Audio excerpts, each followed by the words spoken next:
We're back on another exciting episode of Starfleet Boy, where we have a casual and informal conversation about Star Trek. Today we're talking about Star Trek: The Original Series, the Immunity Syndrome. Dun dun dun. I'm so happy to be joined. Everyone who knows you, Sean, so I'm not going to introduce you at all. But I'm so happy to be joined here today for the very first time by Paul. Paul is an awesome member of, I guess we could say, the Star Trek community, and a contributor as well, through doing videos, listicles, articles, lots of stuff. You write. You basically, could I just call you a Star Trek writer? Is that okay to say? I guess, yeah. I mean, I'm happy to hear I'm pun man. contributing to something, but He's a Star Trek pun man. He does the Star Trek puns. Yeah, you're also very witty. So I'm not as witty as you are. So just feel free to lay the wit on, so that our audience can enjoy it. But no, you're an amazing I would call you like a content creator or contributor, in my opinion. Oh, Larry Nemechek hates you now. No, Larry Nemechek would love you. Are you friends with Larry Nemechek? I bet you are. I mean, I follow him on Twitter. He doesn't follow me back. What? Oh, we'll put in a good word for you. I don't even know. You gotta stop using the word content. He hates the word content. Larry We're does? not content creators. We're artists. Than I thought. He's strongly against the word content. So we're all artists or creatives or bloggers or whatever. Anything else. It's very hippie. I like that. I have a very mixed relationship with the cycle of like content creation and then content commentary and then reaction, and like I'm totally part of that machinery, but there's like this like snake eating its tail kind of situation going on. Oh wow! Well, we've had 2 Trek chats already. That sounds like another Trek chat topic. I love it. I'm like, oh my gosh, we could definitely talk about that on this show. Well, we're really happy to have you here on our TOS discussions. We've been doing them for a while now. I'm trying to get through every single Star Trek. I'm going to do a discussion for like every episode of Star Trek that exists, and so we're caught up with all the new series and stuff like that. So if you ever want to hop on one of those too, you're welcome. But yeah. So I was a bit daunted by talking about TOS. It's like my least, I know the least about TOS and TAS. I grew up watching TOS and doing this rewatch because like some of these episodes I haven't seen in like 30 years, which is insane. I'm like, oh whoa, I didn't know anything about TOS. I just had like all these ideas about it, like Captain Kirk being a himbo and this was a good episode for that though. So it's true. Scotty being a drug addict. No, I'm just kidding. There's no impression about that, but he's definitely an alcoholic, so there's that.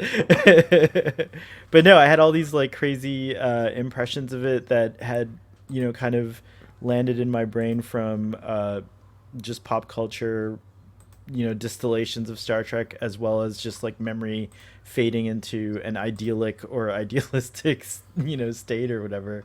So it's been fun doing this. If you are enjoying TOS, because I always think it's good to go back and watch it. It's now it has like it's kind of like a historical document in a weird way, with some of the good and bad things that show up in the writing. And so it's pretty cool. So you'd be welcome on any of these discussions, or at least pick your highlight episodes. All right. Could you tell us a little bit about like your Star Trek story? Like, how did you discover Star Trek? My Star Trek story. It actually goes back to, I must have been 6 or 7 in school, and I moved to a different school, a new school, and a kid like approached me and asked me if I liked Star Trek and if I wanted to play Star Trek with him, and I was like, no, I don't like Star Trek.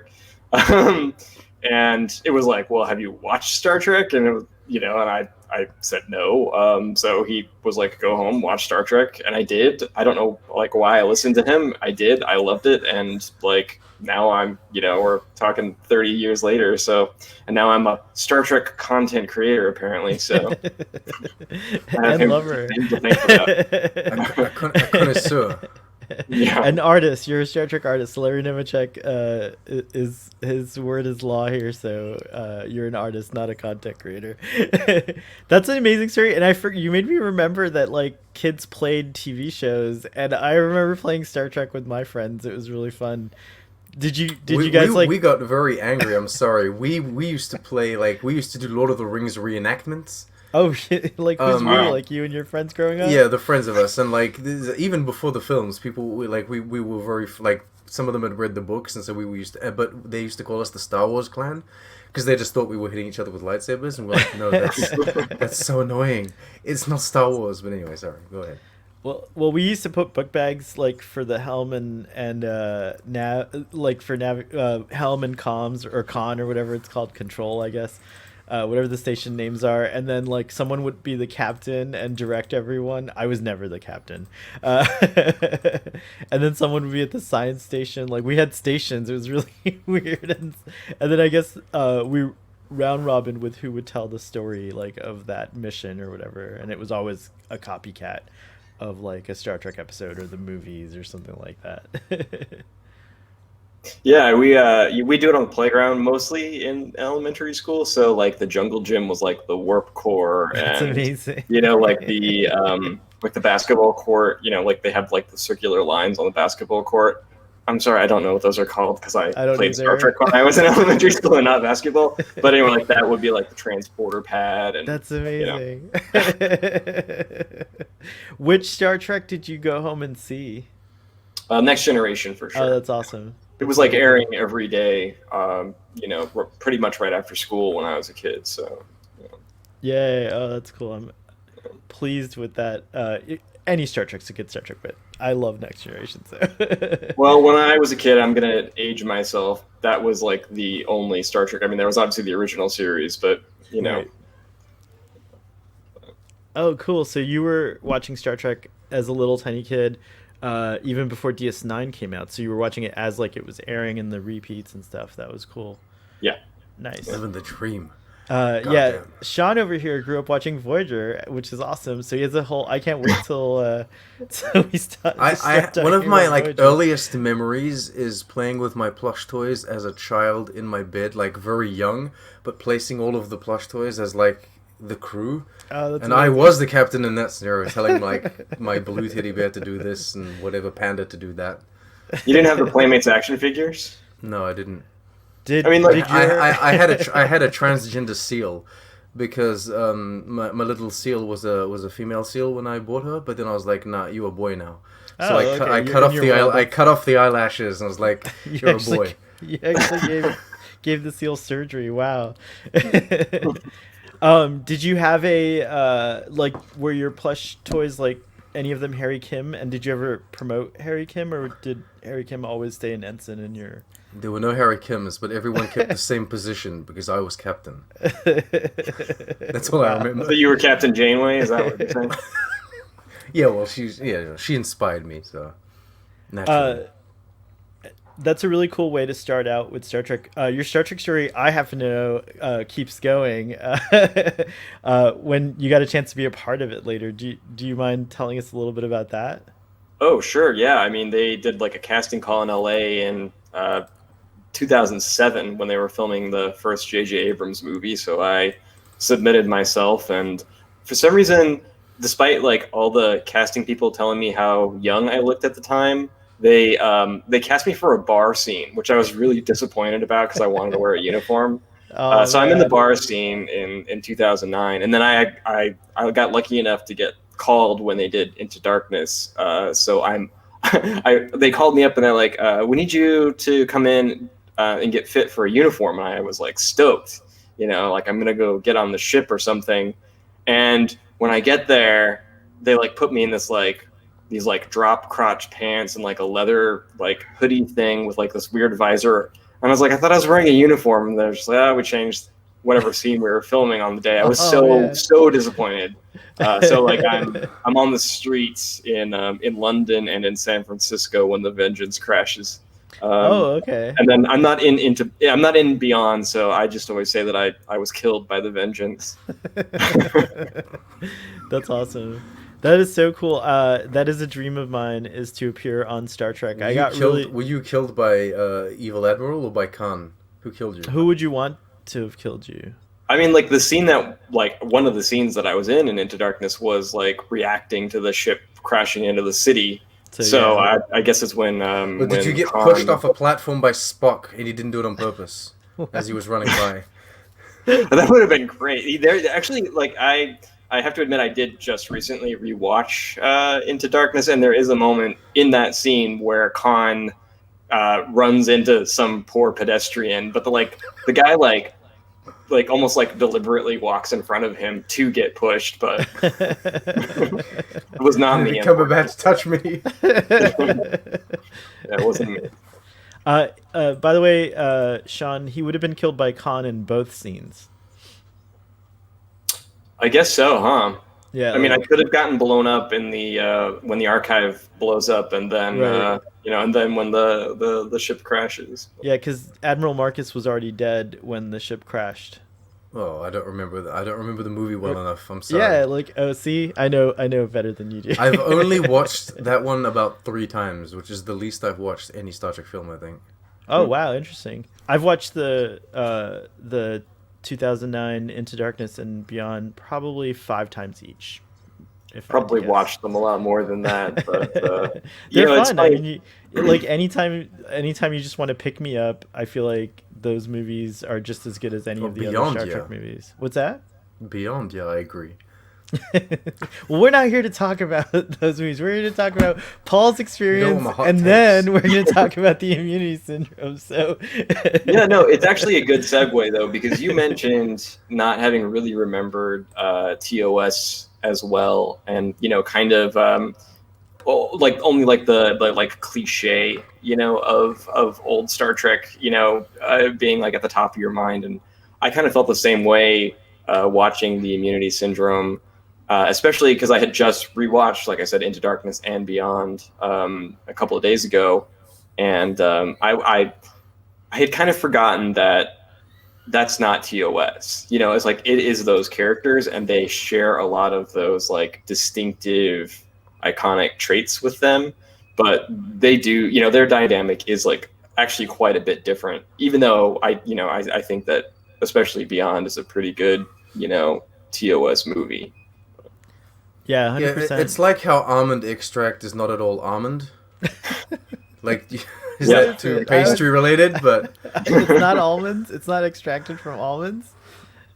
no, it is. Like But how like, Apple Jacks doesn't taste like apples. That's true. It does not. That just like almond extract is very, very strong, and you only use 1 drop for like however much quantity that you want to, and it's got a very distinct taste. But it is made from almonds. I guess like it is the same characters. It's just very much different the way it's delivered. remarkable. One of the most remarkable things about the experience of those films was that like it felt like they nailed the spirit of the characters, but they were able to do their own interpretation of them, and I think it's because all 3 of those films like honor a lot of the not just the high level pop culture ones that everyone knows, but like also like really deep kind of like characteristics or traits about these characters. So I think they like nailed the Spock Bones Kirk dynamic, and that's really, if you can nail that, you can do almost anything else with it, and it just felt like it was really cool, and it felt new at the same time. Like it was neat.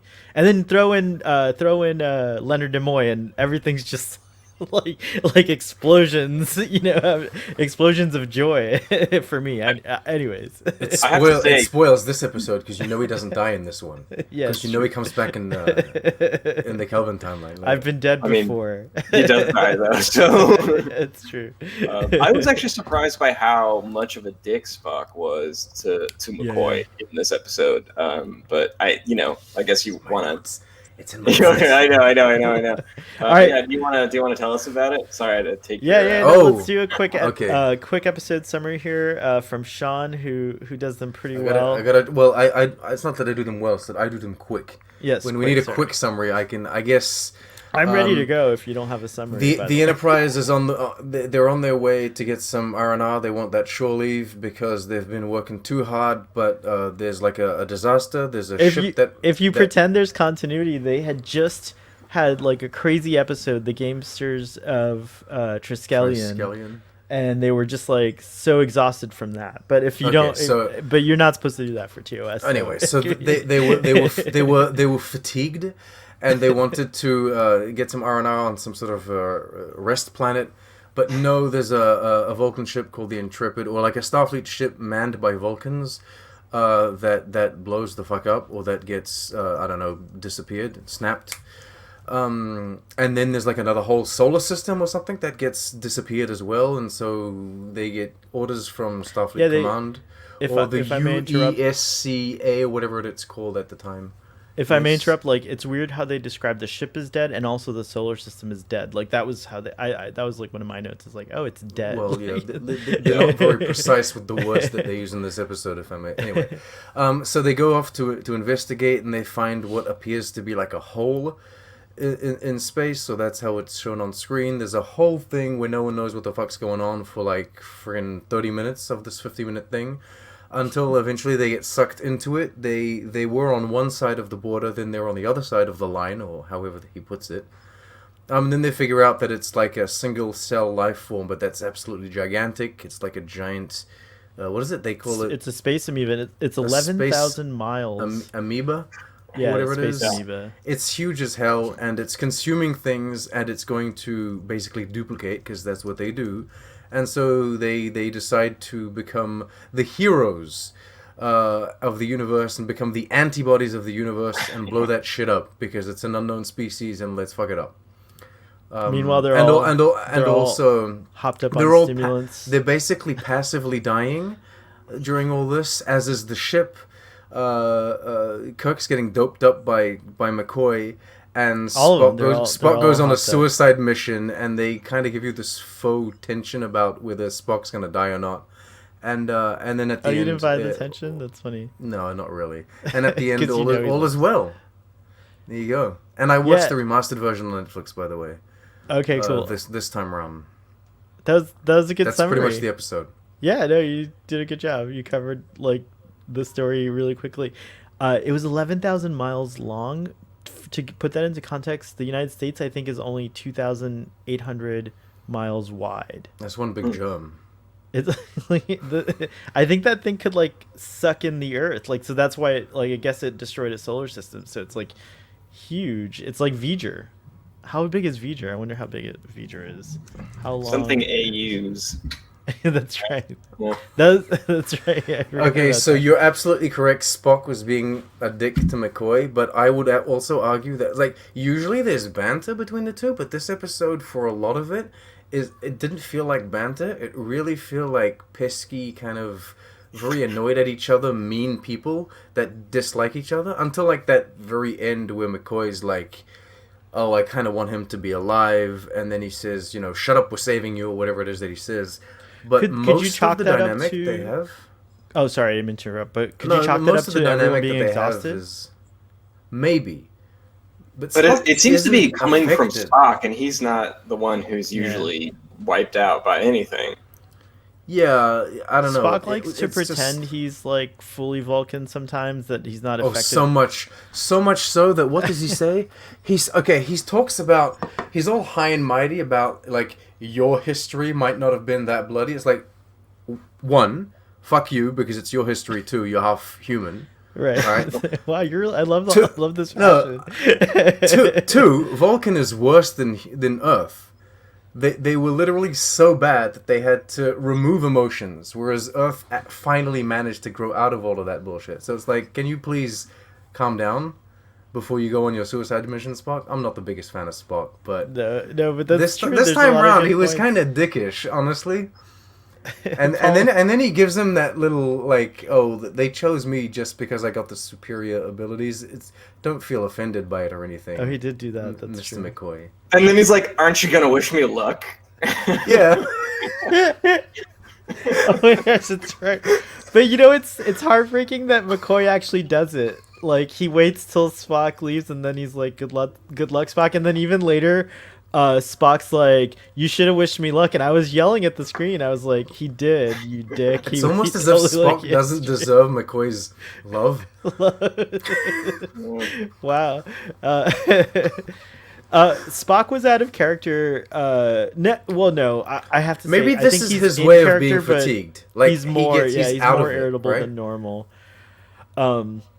I can't find how big V'ger's cloud was, whatever the AU thing is, but V'ger itself was only 48 miles. So compare that to this thing. Like even V'ger wouldn't stand a chance. This thing's it's like enormous. And could you imagine it was about to reproduce? There was going to be two of them, and then like who knows how many. So if the Enterprise hadn't I guess you done had to something- destroy it, didn't you? Like there was Were you no upset other about way. that? Were you upset about that they had to I destroy kind of it? felt like it went against what like most of the episodes up until now have tried to promote. Like it's all about exploring and finding new life.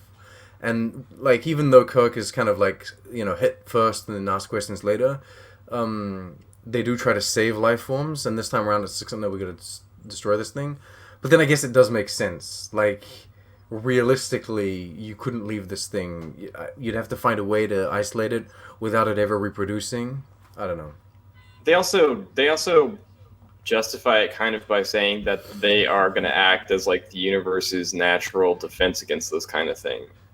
Yeah. So I kind of thought that was a little bit of a, you know, justification for it. That's one of the reasons why I wanted to watch this episode, though, that I was excited to see it, was just like the massive scale of the thing, and, you know, losing the Intrepid and then losing an entire solar system where they say, you know, billions of lives have been lost.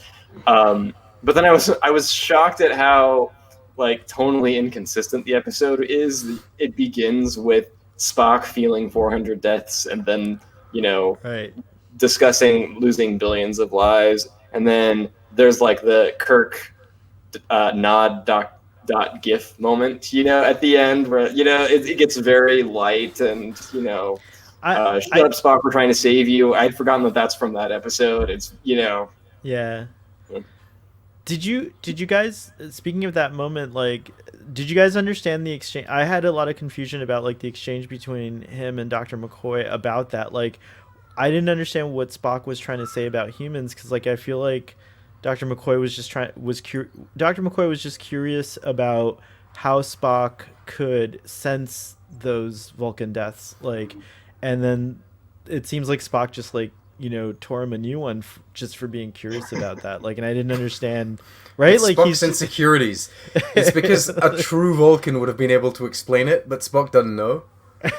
So he got real insecure. But even speaking of the inconsistencies, I did actually note a few of them. Like even Spock at one point, he's like saying something about like how the Vulcans themselves wouldn't have even sensed it or something. Like it was weird. Like he was like, if they knew what would have killed them, if they even knew or could understand what would have killed them, they still wouldn't have been able to fathom it, or so, you know, something along those lines. And so I thought there's a lot of weirdness from Spock in this episode, for sure.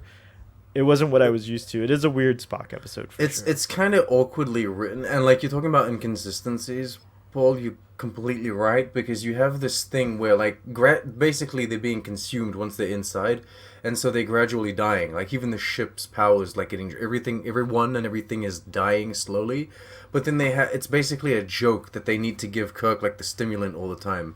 And I have the note, like what he says. Where is it? Anyway, McCoy says something to the effect of like, "Are you sure you want to keep taking this stuff?"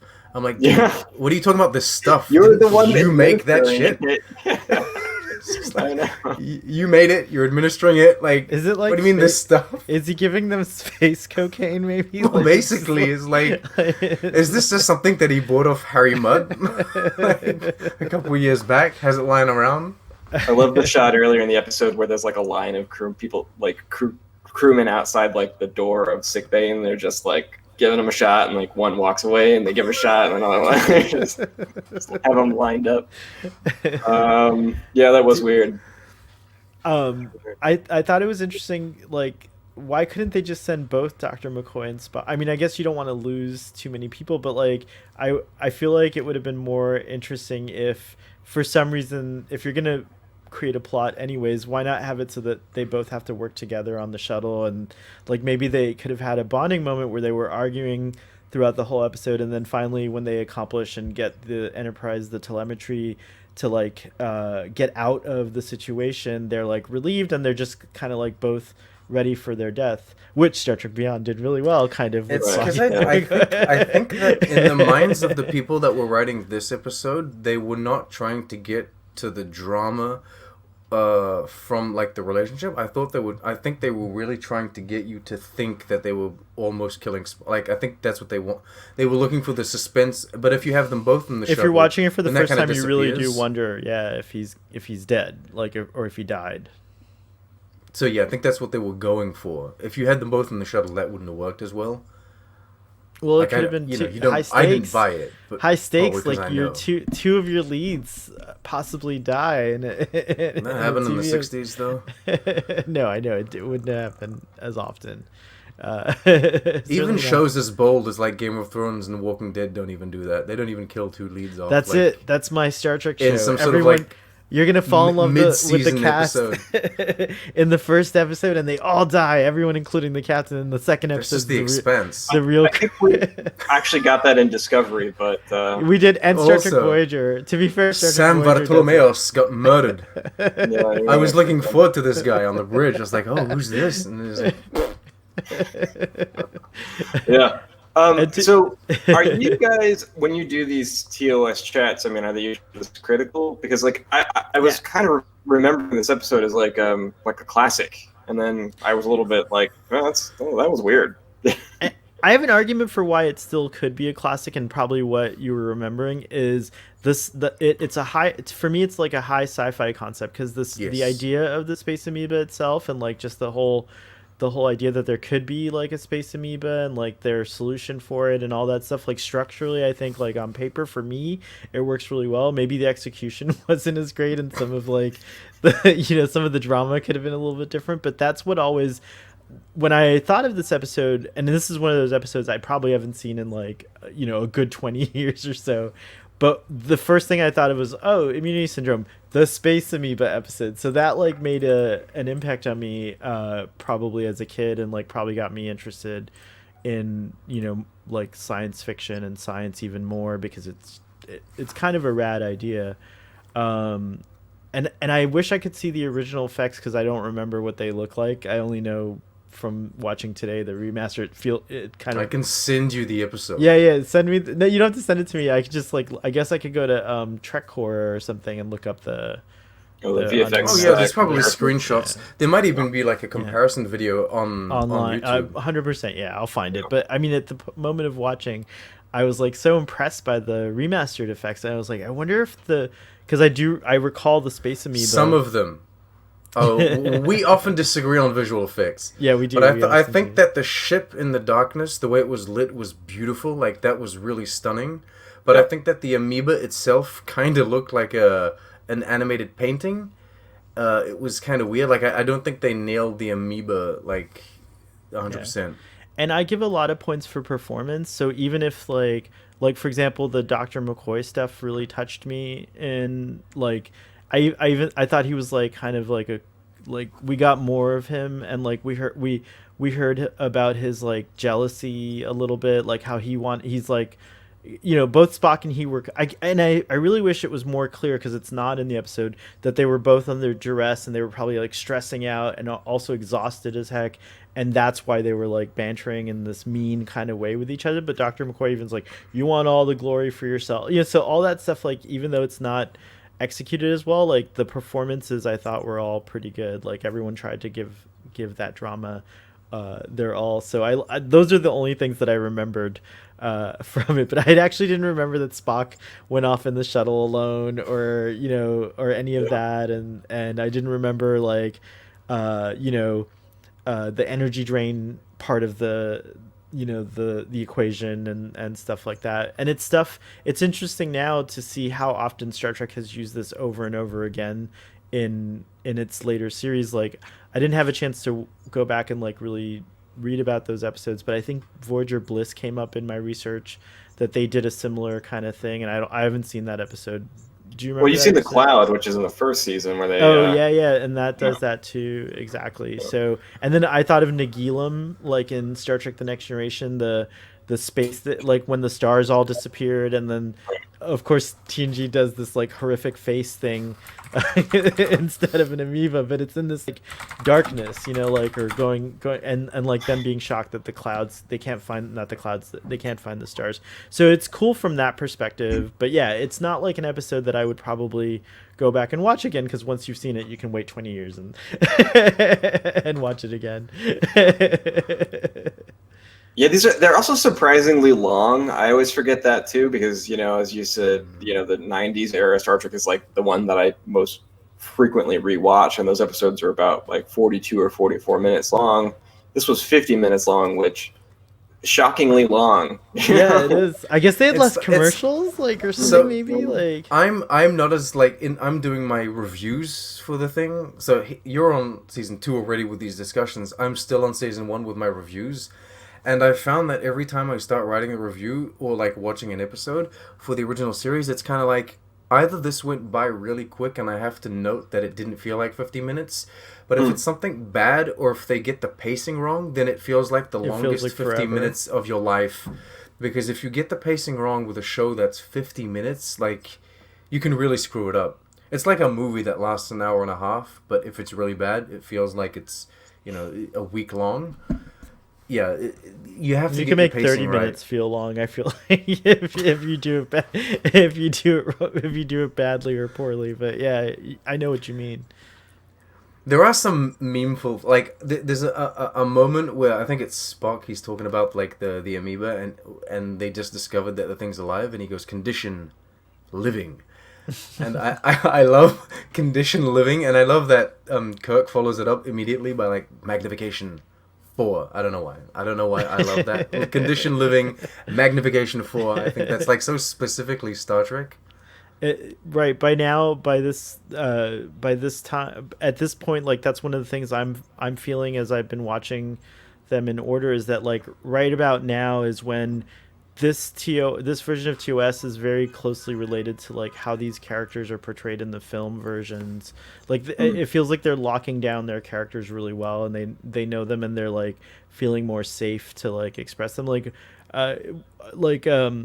Despite a lot of the, I don't know if you guys noted any of the cringy stuff, like like at the end when he's like, At the end, yeah, like at the I end want to with lay the- on someone, basically. yeah, it's like exactly, but When he wants to visit charming planets, is that it? charming planets or whatever, but certainly beyond that, like I see now like where the Kirk from the films kind of evolved from. Like this is more like that Kirk, like when you see during all the action, his decisiveness, like his like the character's kind of like optimism throughout any situation, that like there's got to be another way, there's got to be like one more thing, like how he's demanding from like Scotty, like you better know why it's happening, like I need to know, and it's I like actually kind like of that a lot. And Yeah, like yeah, that's like one of the he's- things that I liked a lot in this episode, where like he gets mad at Spock for like right, like what does he tell him? he Like, shouldn't you don't get have the mad, answers, like I you don't should agree have with the that, but answers. I feel like he's appropriately frustrated, and again there's that added layer of like how exhausted he is. I don't think he should be like yelling at Spock. Oh no, I don't agree that he should be. I'm just saying I liked it in the episode within the Right. context of him being like Right. Out of it, but just that demanding of like there's like we can get out of this jam, like if we all there's a solution. That's the kind of thing that like I know Kirk for, and he wasn't really that until like around this time. Like he's more and more that consistently around this time in these episodes, so that's pretty cool for me.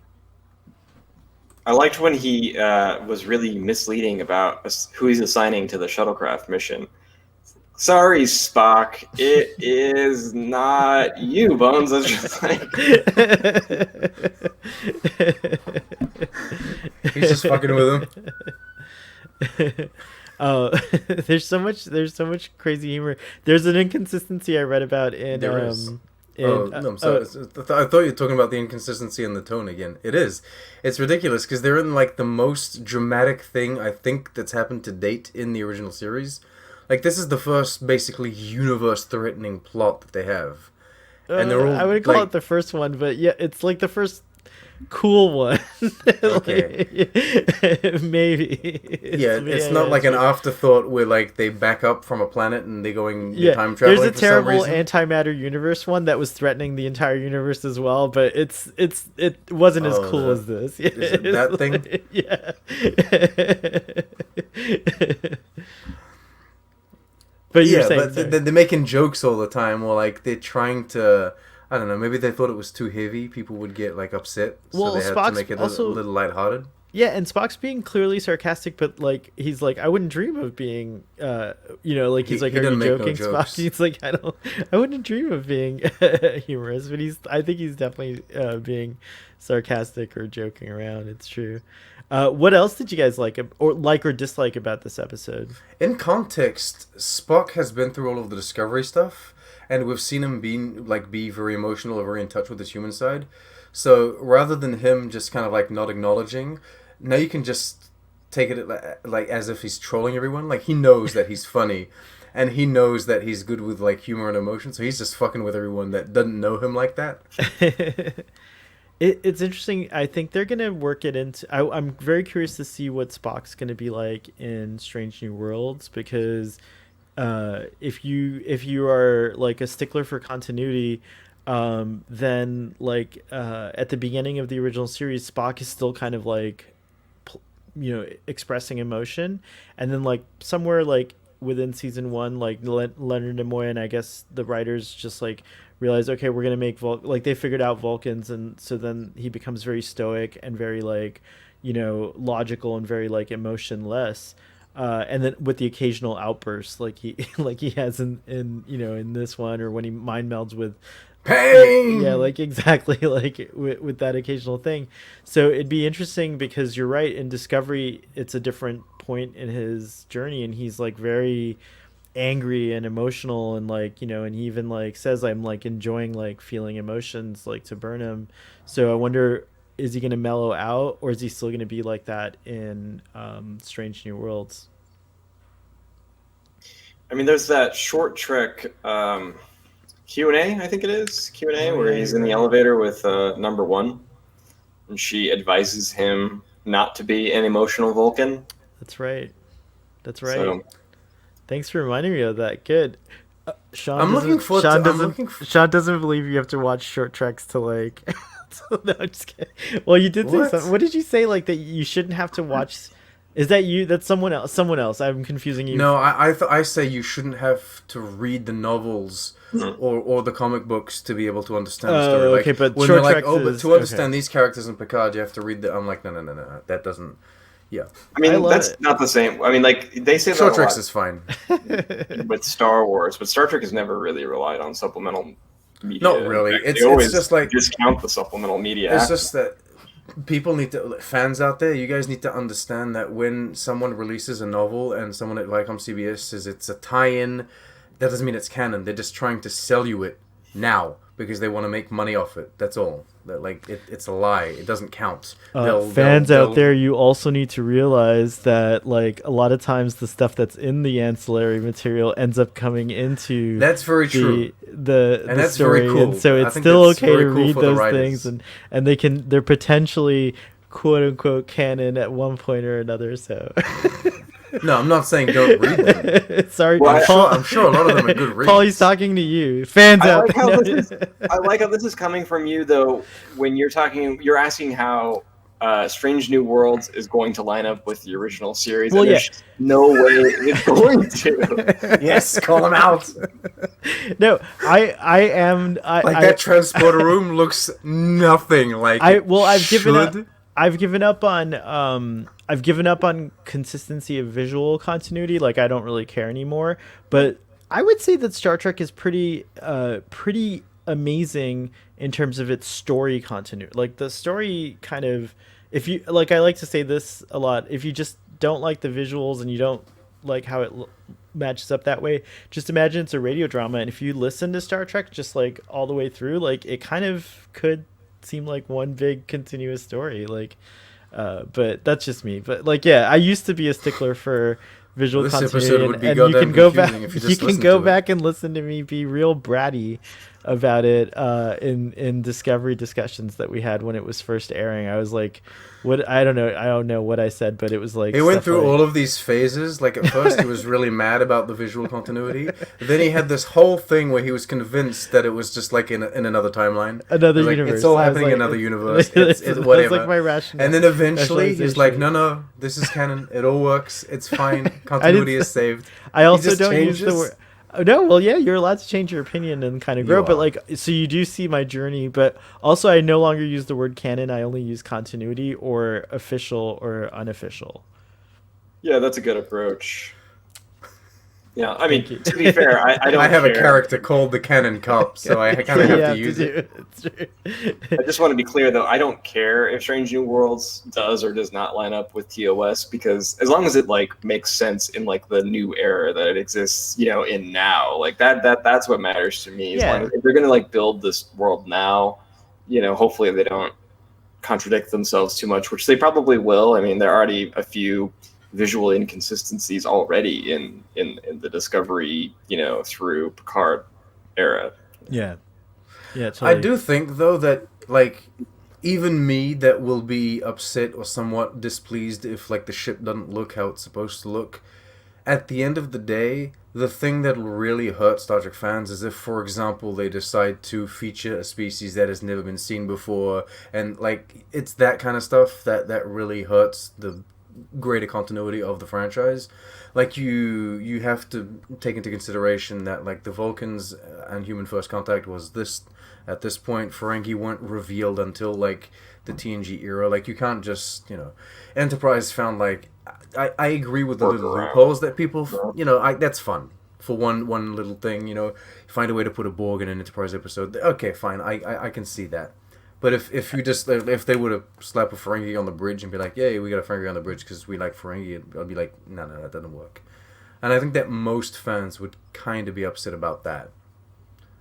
Yeah, within reason. I mean, yeah, but the like very specific details, they just don't really matter so much to me. I mean, it actually irritates me more. This is way off topic. I'm sorry, but like when No, it's fine. they when Eagle Moss was trying to the people who make the model starships, they were trying to say that the Discovery era Enterprise was like somehow it evolved into the one from the original series. Not that it like always looked that way and we just didn't know it, but like that somehow it got smaller over time. Oh That yeah, like the that kind of scales like and stuff like that. weird rationalization, which makes things worse. Like they just changed it, guys. They just changed it. It just looks different now. It looks Yeah. better, in line with like what we expect sci-fi to look like now. End of story. It didn't. There's not like the classic Enterprise isn't like hidden inside this thing. It's just I like that. Although I used to Well, believe I the mean, classic. it I could be used to hidden believe- inside the Discovery. I used to Yeah, believe really. yeah, there's that like amazing room, the room of requirement.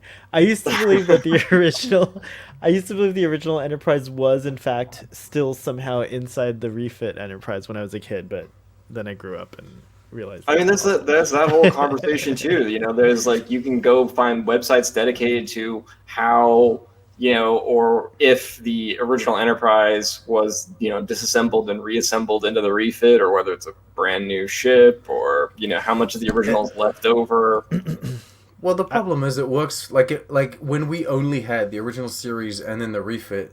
You can kind of try to explain that they refit, they took the nacelles, they put them in, but there comes a point where now it's like, now there were so many ships and so many iterations and so many different designs that are all supposed to be the same ship that there comes a point where like all of these, like they don't refit the ship completely every 2 years. Like it doesn't make, like, anyway. Well, it's too hard to try and connect. Well, I think it was established somewhere along the lines in Star Trek, and this might, again, I'd have to look it up, and it probably isn't an on-screen thing, but growing up, I knew that the ships were modular, like, so, like, if you, for example, the nacelles, if you had a better technology come along, you could just remove the nacelle and then pop a new one in. That was, like, the better, version of that, so that these ships could go on serving for, like, many years, and they wouldn't become obsolete and need to be decommissioned so quickly. And I think, if I'm not mistaken, that comes from like the FASA role-playing games or something like that, where That's an how they episode of Lower explain. Decks. Well, that's how they commission explain new probably nacelles, like. but they don't work properly. Well, that's how they probably like made the games interesting, by explaining how you can upgrade your ship, or have a faster. Like if the Constitution class is locked into these specs, how can you make it better and stuff? But it makes sense, and I think Star Trek has somehow worked that into the actual story and whatever. But I guess my point with this is that, like, with any show, at some point you have to kind of, I think personally, at some point you just have to acknowledge that it is a show, and that it's gonna change. There's no, and it's like kind of unrealistic to hold it to an expectation so high. And Sean likes to say, well, what about Star Wars? Well, Star Wars doesn't have nearly the amount of like iterations as Star Trek has had, and so Star Wars is now just starting to face that is going to face that at some point in its life as well. At some point, Star Wars is not going to look cool the way it looks, and they're going to want to upgrade it to look a different way. And so I feel like that's going to happen to everything, and it's just the way life is. And so you can like take it or you can leave it, or you can create a YouTube channel and complain about it. Well, that's a whole other discussion. I'm pretty convinced that if they had decided to release The Mandalorian and they completely changed all of the tech, like, but then Star Wars is different because you don't follow a specific federation with like a specific design philosophy, I guess. Like, all of these planets are different. They have like a whole different design all the time. Even though I think everything is kind of retro futuristic in Star Wars. There's also this aspect, but the other phenomenon is like Star Trek is such an influence on other sci-fi properties that at this point, like, kind of everyone's already like taken Star Trek and iterated it many times into like different things. And so like, what do you kind of expect? Like, now Star Trek, people say it looks like other things, but all those things kind of look like Star Trek. You're talking about the exact thing. I think that rather than complaining, like, and this is kind of a message to myself, is rather than complaining about Star Trek not looking the same as, like, the original series, that Strange New Worlds doesn't look like the original, I think that I would prefer, what I should be complaining about is Star Trek used to be at the forefront of, like, technological advancement and, like, those kind of visuals, whereas now I feel like they're always a step behind. They're doing, like, holographic displays. They're doing everything that's already been seen before in media, whereas before they were the first. They were doing things that had never been seen before, and now they're just copying. So I want Star Trek to get back to being first, which is maybe a very tall order. But Star Trek first. Star Trek first. Wow. All right. Any other thoughts about that? Was a great tangent. I loved it.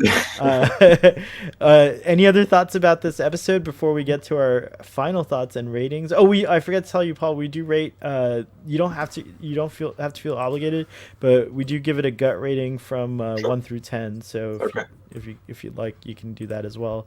I read on Memory Alpha that the last line where Kirk hits on some poor unsuspecting female officer that was improvised by William Shatner. And Joseph Pesney, the director as well. I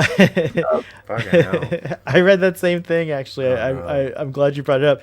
There was also, apparently this is Pesney's last episode that he directs. He's one of the most prolific directors for the original series. He directed a ton of episodes. And it's also the last time we see the green wrapper that Kirk's wearing. We'll see it again, but filming wise, it was the last time they used it in terms of that. But yeah, that's crazy. I do think that the general misogyny or the general sexism of the show, like, at this point, has declined.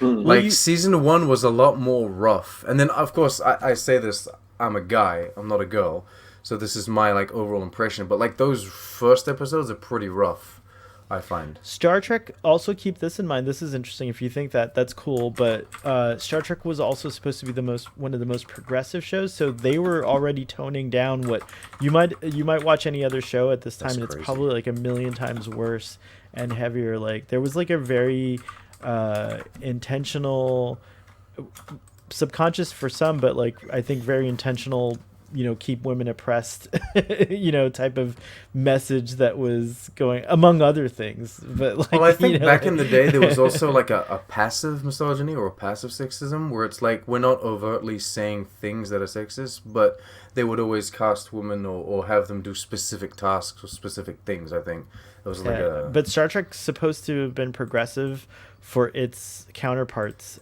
compared to its what else was on TV at the time, by putting women in roles that were not just like homemakers or debutantes or or socialites or whatever. And so that yes, I agree though, it's still by today's standards, these are the cringy things that like you can understand why people are turned off by the original series and like don't necessarily want to watch it, because it's like we're over that, thank goodness. we're over that, and it kind of feels really gross to watch it when you see it. Like, it's funny because when I was a kid I never thought twice about it, but yum. yeah, well, Yum Yum got in there. I don't know how that, but that's a little meta. I don't know. We could a whole discussion about Yum Yum and compare it to what happened in this episode. But but I will just say that you're right. Like, this is where the impression of Captain Kirk being a himbo comes from. Like, everyone thinks of him as a himbo, and I was trying really hard. I was railing against it, but like, it's true. Like, you're starting to see that maybe he was one. Well, it's just funny that you had said that. I mean, you had said that this is like Kirk really, like the recognizable Kirk really showing through here, and it's like, well, maybe like with the whole like flirting with the yeoman or whatever rank she was. That's ad-libbed. Is that just more Shatner showing through the character and less the writers at this point? And like, is the Kirk that we all know really just a product of Shatner pushing his way through the character? Just because I've seen Shatner playing other characters, there is definitely. Ooh, do you see what just happened? Yeah, what happened? That's crazy. I don't like to say it while we're recording because then it triggers other people's devices, but I'll just leave the lighting like this. Okay. But you're passing through a different layer within the Amoeba. Yeah, the Amoeba. But real quick, since you talked about that, watching this and seeing like the kind of attempts at like action, like the double, does all that like amuse you in any way, or like do you feel like it's just so cheesy now? I love the moment when one of the unnamed crewmen, did like a backflip over the bridge railing as the ship was shaking. He was really into it. It was life. Everybody's going in one direction. This guy's like backflipping over behind towards the turbo lake. People give it the role. Yeah. People I mean, and then like you have have like, you have people like falling all over the bridge, and then cut to Spock in the shuttlecraft nearly dying, and he seems okay. He seemed okay to me. I wasn't really that worried about it. Going back to I found the music to be really good, actually. Sorry to interrupt the chat talk. Even though I found the music to be pretty. They do reuse. It's mostly reused music. Yeah, it's true. I don't think there was any original stuff for this episode. I have to look it up, but it didn't sound like it. But I do love the TOS era music. It's all really like really good stuff. But going back to just finish my thought about Shatner, not in defense of him necessarily, because he's gonna cancel you. He's gonna block you. It's okay. I've already given up on William Shatner. I mean, he's getting one old. day I'm just gonna randomly post a tweet saying, "Hey Shatner, Starfleet Boy said this about you," and he'll immediately hate you. Well, no, I'm not that mean. I hope to meet William Shatner. I'm a fan of his work as Captain Kirk, but he's turning into an old man. He's yelling at people a lot, and it's like whatever. I don't really. He can yell. He can do all the yelling he wants.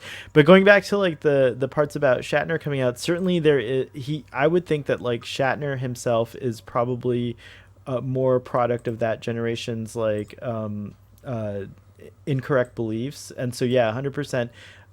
Like this kind of thing could probably be Shatner. Like I would say, like I wonder what would have happened if like Walter Koenig was allowed to be more Walter Koenig at the time. But Shatner, of course, like being known for like a very forceful presence, like probably got his way. A lot of times there's like all sorts of crazy stories that George Takei could tell you. But I would say that like in the other roles that I've seen him in that are contemporaneous with Star Trek, and there's not a lot of them. He is different. There's something he does for Kirk, which I think is a better human, like in general. Like I think overall, like despite these like little moments here and there that are I would like to actually dismiss them as Shatner moments, because I'd like my Kirk to be a little more, stoic and good. So I would say that though he does do something different for Kirk than he does for, like, let's say the cowboy guy he plays that's really like awful to women in the Spider movie, or something like that. Yeah. And then there's things that I find cringy that I never found cringy before too. It's like now I'm troubled by how he grabs women. Like when he does grab them, it's very forceful and like a little too, like Yeah. it's on the border of abusiveness. Like so. was troubled by the Does way- he grab men in the same way though? 'Cause No, he, not he that has I've a tendency of grabbing arms. Yeah, he grabs. He's Yeah. a grabber. Yeah, Yeah. he's like a grabber. So there's all these little things that I'm glad that Chris Pine didn't adopt in his interpretation. So of the Captain Kirk. fact that Chris Pine's Kirk is kind of like a Playboy thing is like the writers injecting Shatner into him rather than injecting or just Kirk. inject. Yeah, well, I mean, like Shatner's performance of it's different, but I think it may have been, I think there was an opportunity to like kind of, like leave that out of Kirk's character, and I think that would have been a great upgrade. I think because like again, I just personally like didn't I growing up I didn't remember those things about Captain Kirk. Now rewatching it with more of a critical eye, like I see those things, I'm like, oh yeah, some of these things like I just don't think are very good like role model things. And one of the things like Star Trek is supposed to do is like give you like a good, like in that essence, in that way. Don't grab people. Don't Yeah, grab. Captain Picard's like a way better role model, and he, even as a day, there's a Captain Picard day. There isn't a Captain Kirk day, because I think that Captain Kirk, yeah, he's not always the greatest guy. And then on top of that, Sean, you were saying about how he was like didn't even like consider the amoeba and he just kills it. Like there's other times where he's also like, kind of like I'll do anything to save the ship, and maybe Picard does it a little bit better later on. So yeah, I will. but I love Captain Kirk. I'm not trying to in hate the on Captain defense of Kirk. Kirk. Yeah, I'm not trying In the to hate defense on of Captain Kirk, I do think the era is a bit different, and I think that like it's easier for Picard to make the right decisions because when you- society's when you- better. Because Like, yeah, his when you society's have better. you also have all the past experiences of these other great captains and great people that have come before you. I think it might be easier. You know what I mean? Jean-Luc Like, had ju- Captain just as- Garrett just and Captain as Harriman. it is for us, as it is for us to look back at the shows that were produced in the '60s, and it's easier for us to be judgmental and say, hey, that wasn't right. The only role models Than Captain it was Kirk for had them. were Captain Archer and Captain Pike, and like hopefully Captain That's Pike's bull. an awesome role. Yeah, There was Giorgio, and there were plenty Oh yeah, of he did great have Giorgio. captains. That's right. He has Giorgio. Well, you That'd know, that'd be a cool retcon to get Giorgio into TOS somehow. the misogyny and the I mean, there's like I forget which episode where they specifically say that women can't be Starfleet Yeah. captains. All that stuff we kind of just ignore. I mean, and like we've retroactively ignored the stuff about women not being able to command. Yeah, we've retconned that as right. Right, but we don't even like pretend like he misspoke or something. We just pretend that he didn't say it at all. I wonder if some of it, we'll get to a point where it's just too egregious. The older it gets and the more dated it gets, whether it'll just be unwatchable in certain cases rather than just like waving it off as like a product of its time. Whether it might end up being something we can't really tolerate, I don't know. But my point is, I'm just circling back to current Star Trek kind of like picks and chooses what it doesn't want to remember, from those days. But somehow we get upset like that the Enterprise's doors look different now or something, I love that. That's a great point. As far as that goes, I look forward to like completing this journey to answer that question for myself, at least, because Why the doors look different? No, This like whole quest like is to figure out why the doors are different. well, because like again, as we evolve as humans, like, and as people, like, it is cool to revisit these like older things, right? And to see like where, like, to answer that question, will it survive the test of time, and will Star Trek the original series still be relevant like 50 years, 60 years, 100 years from now, I think we can get an indicator from our own rewatch or revisits of it. So I look forward to answering that. I like that question a lot, and I look forward to, I might make it a submission all of this retired. podcast to like answer that question. It's a very good question. So very cool. I think that's a good place to end this podcast on, but I'm going to give it my rating first, or at least the closing thoughts. I echo you, Paul. My rating for this episode is, I would give it, I think, a 7.5. Wow. Because I still enjoyed the sci-fi stuff, and like, yeah, the drama doesn't work, and there's a lot of contradictions. Like, we didn't even talk about how like the Vulcans have been conquered before, apparently, but Spock says they never have been. Yeah, that was maybe a joke that McCoy said to annoy him. Oh, it might have been. Okay, I've read okay. many comments online that seem to imply, and this is like extrapolation to the extreme, but people seem to imply that Dr. McCoy said that in reference to like how the Federation managed to like take over like Vulcan or interesting. incorporate Like, Vulcan, implying that, and so he's just like jabbing him at like oh, we conquered you. But okay, gotcha. All right, well, I whatever. Think that is like the fluid continuity of the original show. That back in the day, things weren't nailed down. So he's a Vulcan. He's a Vulcanian. Vulcanian, right? Right. They were still figuring it out. UFP or Yeah. But yeah, the space of amoeba still delighted me. I thought it was still a cool concept. I was the reason I give it such a high rating is because like right now I was like, oh, this could come back. Like, this would be a cool thing to redo. Like, it's actually like very interesting. Like, I mean, again, an 11,000 mile creature, you don't get the sense of the scale from the visuals per se, but you certainly get the sense of it from the story and like the idea and the concept. So I really liked it for that. And then also, again, as I was saying, like, I feel like the performances, despite the incongruities in tone, the performances for me work. Like, I enjoyed like how McCoy and Spock, I guess that moment especially just hit me hard, where he actually does wish him good luck, and he doesn't say anything about it later on. He doesn't throw it in Spock's face. So I kind of like all that kind of mushy stuff, even if I am injecting my own ideas about it into it. So yeah, 7.5. On to you, Sean. What would you what would you say about it? Going a little lower than you. I'm gonna give it a 6. It's all right, I guess. Like, there are details that I guess we don't like, and there are details that we do love. But overall, I just think it's one of those episodes that is part of the original series. And if you were to take all of these episodes that are just episodes out, there would be no show. Like, you would take away what the show is, but it's not an episode that specifically stands out to me. Although the visuals, like it themselves, like the amoeba itself, I think is like a very culturally known thing. Like, everyone kind of remembers that. It's for, and they show it for Trekkies. Yeah, well, yeah, they really show it. It comes to up you. in like almost. You can do a search for space amoeba, and it's like there's like thousands of references to it. But yeah, I don't think the episode manages to capture. Like, it didn't capture my attention as much as other original series episodes did. So yeah.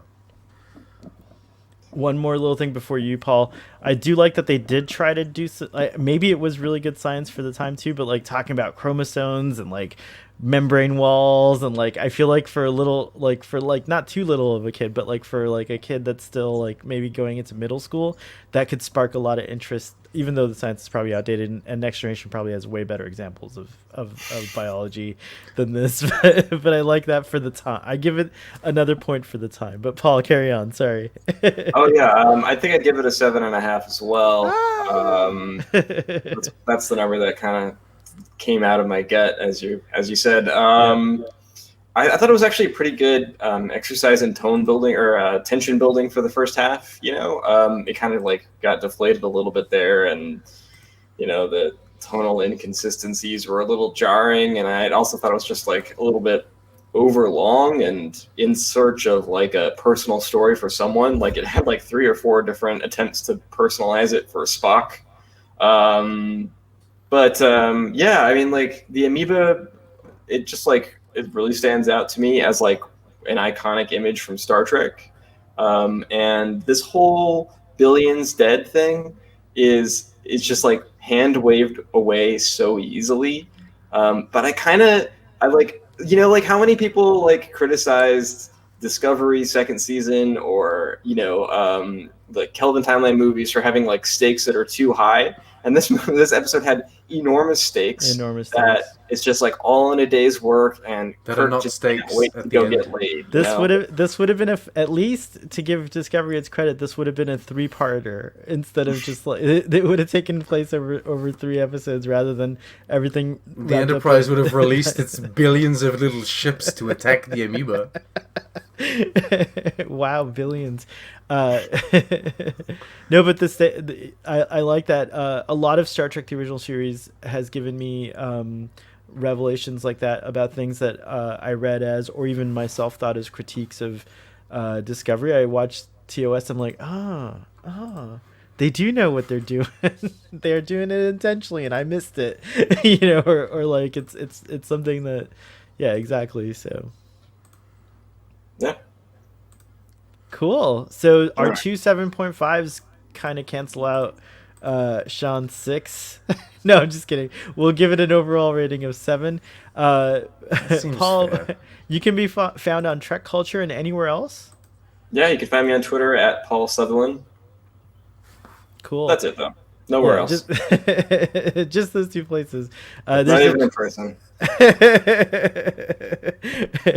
I hear you're on the set of Picard, or near it. You've been near some of the sets of Picard, as like you've been seeing them. So It's incredibly frustrating to walk down the street every other day and go, "Oh yeah, they're filming Picard there." But He's got a magnet on a stick trying to steal like badges and shit. I mean, they don't make it a very big secret, because all the production crew have like T-shirts with Starfleet insignia on them. And they have like ID badges.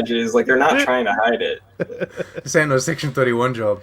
I thought Picard season 2 was going to be filmed in Toronto, but I'm glad to hear that maybe it is still being filmed in Toronto. But I'm glad to hear part of it's being filmed in Los Angeles. That's cool. Yeah, season 1 filmed in Santa Clarita, which is near Magic Mountain up down here. So yeah. Is I that think that they're Paramount's Magic Mountain? Is that still Paramount Magic Mountain? It's Six Flags. Six Flags Magic Mountain. Okay. I think they said that Picard is going to be the only show that they're going to still film in LA. Yeah. Like it's the one that they're not going to film in Toronto. Also, Yeah, probably Patrick because doesn't they're wanna only leave. doing 3. They're only doing 3 seasons anyway, from like what everyone assumes. So Oh, Right. okay. Yeah, that's kind of like what I think someone said. I don't know. Maybe Sir Patrick Stewart. Trek on the Tube. Where can you be found, and what's going on your channel? I can be found on Trick on the Tube, as usual. And on Twitter with the same name. I'm going to be posting my overview and review for this thing. It's the Lower Decks Blu-ray. Oh, right on. Okay. And then I'll be giving it away as usual. I give away the Blu-rays. Nice. I buy the packs for myself later on when like the show's finished, so I give away the individual seasons. Oh, you're banking on like Maybe. I don't think so. I don't think they'll have like a consistent, like coherent Why not? They'll packaging. have like a season. maybe, but at least like they'll that's have like a a Star box Trek set. trope. They'll have a box set for each individual show at least. So I'll be buying that anyway. So that's coming soon. I'll be doing more Star Trek Species. I got like 15 comments by the same person asking me to talk about the Betazoids. Oh, cool. So I will eventually, Mr. Person that commented a million times. And yeah, videos about like the Mirror Universe, that kind of stuff. So yeah. I believe you have a podcast coming up that features some notable guests. This yes, and this part 2 of our chat on kinda character arcs, I guess. That'll be coming out on the 1st of next month, every 1st, and then yeah. And you can also find Trek on the Tube here. I am also from on the time to Twitters. time. And Paul, this has been a wonderful first time for you on this channel. I hope you'll come again, please. Yeah, I'll come back. We'll talk about Star Trek Into Darkness for real this time. I've got things to say. No, we'll do those Lower Deck season 2 discussions. Oh yeah, those are so yeah. That's the most. Oh no, for the he's gonna be audience caught up. listening. You're gonna be on those Trick Central. You're gonna Trick Culture. You're gonna be. Ooh, careful! You're missing Yeah. the- No, I'll tell you what. I'm not going to be doing any Trek Culture content for Lower Decks anytime soon. So we'll try to figure something out. Yay! All right. Well, thank you so much, audience. Check it out. And also for us, this is, as you know, it's a premiere. It's not live, but we'll be back next week with what's the next episode? Oh crap! I always forget. I have to look it up now. All right. Well, whatever the next episode of Star Trek: The Original Series is, which I think is. Just keep on speaking. I'll find it for you.